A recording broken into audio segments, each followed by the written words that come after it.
Hello guys, আসসালামু আলাইকুম। Welcome back to English with Nafizul. আজকে আমি আপনাদের সাথে স্পোকেন ইংলিশের রুলস গুলো নিয়ে আলোচনা শুরু করব। আমার এই পিডিএফটিতে টোটাল 692 টি স্পোকেন ইংলিশের রুলস রয়েছে। তো এই 692 টি রুলস তো একদিন আলোচনা করা সম্ভব নয়। সেজন্য আমি চিন্তা করেছি টোটাল 50 থেকে 70 টা ক্লাসে আপনাদের এই রুলস গুলো আমি কভার করে দিব। ওকে? তো এই ক্লাসগুলো যদি আপনারা করতে চান তাহলে আমার ইউটিউব চ্যানেলে দেখতে পারেন। আমার ইউটিউব চ্যানেলে এই ক্লাসগুলো সিরিয়াল ভাবে আমি আপলোড করব। ওকে? তাহলে চলুন আজকে আর কথা না বাড়িয়ে ক্লাসটি শুরু করি। তো এখানে দেখতে পাচ্ছেন স্পোকেন রুলস 1। এখানে রয়েছে সাবজেক্ট প্লাস ভার্ব। স্ট্রাকচারটা রয়েছে কি? Subject plus verb. সাবজেক্ট কি? নাউন অথবা প্রোনাউন। আর ভার্ব কি? ভার্ব হচ্ছে কাজ করা। ওকে? তাহলে চলুন আমরা প্র্যাকটিস করি। প্রথমে দেখব প্রেজেন্ট টেন্সের। তাহলে এখানে সাবজেক্ট প্লাস ভার্ব, ভার্বের প্রেজেন্ট টেন্স। ঠিক আছে? তাহলে এখানে দেখুন আমি হাঁটি, আই ওয়াক। পাখি ওড়ে, বার্ডস ফ্লাই। সে পড়ে, হে রিডস। সে হাসে, হে লাভস। তারা দৌড়ায়, দে রান। বাচ্চারা খেলে, চিলড্রেন প্লে। আমরা গান করি, উই সিং। তারা গায়, দে সিং। ওকে? তাহলে এরকম ভাবে প্র্যাকটিস করব। ওকে? তারপর হচ্ছে পাস্ট টেন্স। পাস্ট টেন্সে কি আছে? সাবজেক্ট প্লাস ভার্বের পাস্ট ফর্ম। তাহলে এখানে আমরা কিছু এক্সাম্পলস দেখে নেই। আমি খেললাম, আই প্লেড। আমি নাচলাম, আই ডান্সড। সে পড়লো, হি read। এখানে এই যে আর ই এডি এটা যখন প্রেজেন্টে থাকবে তখন হবে read উচ্চারণ। ঠিক আছে? আর যখন এটা আমরা পাস্টে বলবো তখন এই উচ্চারণটা হবে read। Okay? He read। Say ঘুমালো, she slept। ওকে? আমরা গান গাইলাম, we sang। তারা রান্না করলো, they cooked। তারা কাজ করলো, they worked। আমরা ভ্রমণ করলাম, we traveled। তুমি লিখলে, you wrote। তুমি বললে, you spoke। তারপর হচ্ছে ফিউচার টেন্স। ফিউচারের মধ্যে কি আছে? Subject, subject plus will plus base form of verb. এখানে আমরা কিছু এক্সাম্পলস দেখি। ওকে? আমি খেলবো, আই উইল প্লে। এখানে জাস্ট ফিউচার টেন্সের মধ্যে কি হবে? উইলটা যুক্ত হবে। ওকে? আমি খেলবো, আই উইল প্লে। আমি নাচবো, আই উইল ডান্স। সে পড়বে, হি উইল রিড। সে ঘুমাবে, শি উইল স্লিপ। আমরা গান গাইবো, উই উইল সিং। তারা রান্না করবে, দে উইল কুক। তারা কাজ করবে, দে উইল ওয়ার্ক। আমরা ভ্রমণ করব, উই উইল ট্রাভেল। তুমি লিখবে, ইউ উইল রাইট। তুমি বলবে, ইউ উইল স্পিক। ঠিক আছে? তারপর এখানে কি লেখা আছে? এগুলো নিয়ে আমরা আরো বিস্তারিত আলোচনা করব টেন্সে গিয়ে। টেন্স যখন দেখব তখন সেখানে আমরা নেগেটিভ, পজিটিভ এবং যে ইন্টারোগেটিভ সেন্টেন্স গুলো আছে সেই সবগুলোই কিন্তু দেখব। ওকে?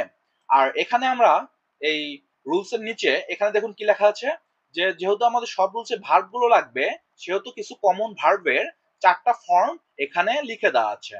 এখানে টোটাল 125টি ভার্ব লেখা আছে। আমি স্ক্রল ডাউন করি, আপনারা এখানে স্ক্রিনশটটা দিয়ে নিয়ে নেন। ওকে?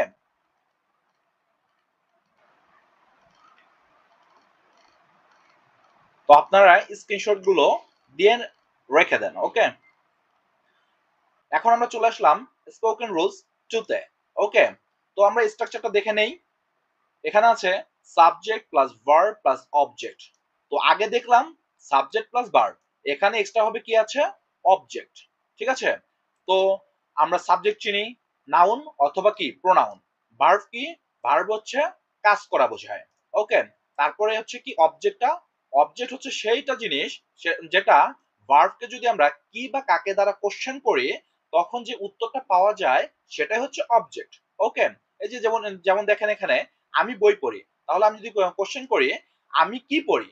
এখানে উত্তর আসে কি? বই। এই বইটা হচ্ছে অবজেক্ট। তো আমরা এই এক্সাম্পলস গুলো একটু প্র্যাকটিস করে নিই। ওকে? তাহলে চলুন শুরু করি। আমি বই পড়ি, আই রিড আ বুক। সে বই পড়ে, হি রিডস আ বুক। সে পানি খায়, হি ড্রিঙ্কস ওয়াটার। আমি ভাত খাই, আই ইট রাইস। তারা কেক বানায়, দে মেক কেক। তারা গান শুনে, দে লিসেন টু মিউজিক। ওকে? তুমি বাড়ি বানাও, ইউ বিল্ড আ হাউস। আমরা সিনেমা দেখি, উই ওয়াচ আ মুভি। আমরা গল্প বলি, উই টেল আ স্টোরি। সে চিঠি লেখে, she writes a letter। এখন past tense, ওকে, past tense কি, যেখানে সাবজেক্ট থাকবে তারপর হচ্ছে ভার্বের পাস্ট ফর্মটা, জাস্ট এটাই। তাহলে এখানে কি বলবো আমরা, আমি বই পড়লাম, I read a book। আমি খাতা কিনলাম, I bought a notebook। সে পানি খেলো, he drank a water। সে দরজা বন্ধ করলো, he closed the door। তারা সিনেমা দেখলো, they watched a movie। আমরা পত্রিকা পড়লাম, we read the newspaper। আমরা গল্প বললাম, we told a story। তুমি গাছ লাগালে, you plant a tree। ওকে, এখন দেখবো ফিউচার টেন্স। এখানে কি আছে, সাবজেক্ট প্লাস উইল, এই যে উইলটা এক্সট্রা হবে আসবে, ওকে। তারপর হচ্ছে ভার্বের বেস ফর্ম, তারপর অবজেক্ট। আমি বই পড়বো, I will read a book. আমি খাতা কিনবো, I will buy a notebook. সে চা খাবে, হি উইল ড্রিঙ্ক টি। সে দরজা বন্ধ করবে, he will close the door. তারা সিনেমা দেখবে, they will watch a movie. তারা গাড়ি চালাবে, দে উইল ড্রাইভ এ কার। ওকে, তারপর এগুলো আপনারা দেখে নিন। আচ্ছা, তো এখন আমরা দেখব স্পোকেন রুলস 3। স্ট্রাকচারটা হচ্ছে subject plus verb plus indirect object plus direct object. তো এখানে ইনডাইরেক্ট অবজেক্টটা কি আছে, পার্সন। পার্সন যেগুলো আছে সেগুলো হচ্ছে ইনডাইরেক্ট অবজেক্ট, আর যেগুলো বস্তুবাচক সেগুলো হচ্ছে ডাইরেক্ট অবজেক্ট। তো এখানে আমরা আগেটাতে দেখলাম একটা অবজেক্ট, আর এখানে দেখবো আমরা দুটা অবজেক্ট। তো এখানে আমরা কি দেখতে পারি, এক্সাম্পলস গুলো দেখে নেই। আমি তাকে একটি বই দিলাম, আই গেভ হিম আ বুক। এই যে দেখুন হিম, হিমটাকে আমরা ভার্বের পরে দিয়েছি, তারপর দিয়েছি এ বুক, এটা হচ্ছে ডাইরেক্ট অবজেক্ট, আর হিমটা হচ্ছে ইনডাইরেক্ট অবজেক্ট। ওকে, তারপর আমরা আরেকটা দেখি, সে তাকে উপহার দিল, she gave him a gift। ওকে, তো এখানেও কি, হিমটা হচ্ছে ইনডাইরেক্ট অবজেক্ট, এ গিফট হচ্ছে ডাইরেক্ট অবজেক্ট। ওকে, তারপর কি, সে আমাকে একটি কলম পাঠালো, he sent me a pen। আমি তোমাকে একটি বই দিয়েছিলাম, I gave you a book। তুমি তাকে একটি ফোন দিয়েছো, you gave her a phone। তারা আমাকে একটি কলম দিয়েছে, they gave me a pen। আমরা শিশুদের খাবার দিয়েছিলাম, we gave the children food। তো আজকে আমরা এই তিনটা রুলস শিখলাম। তো পরের ক্লাসে আমরা আরো বেশি করে রুলস শিখবো। যেহেতু এটা প্রথম ক্লাস, সেহেতু আমি তিনটার মধ্যেই স্টপ করলাম।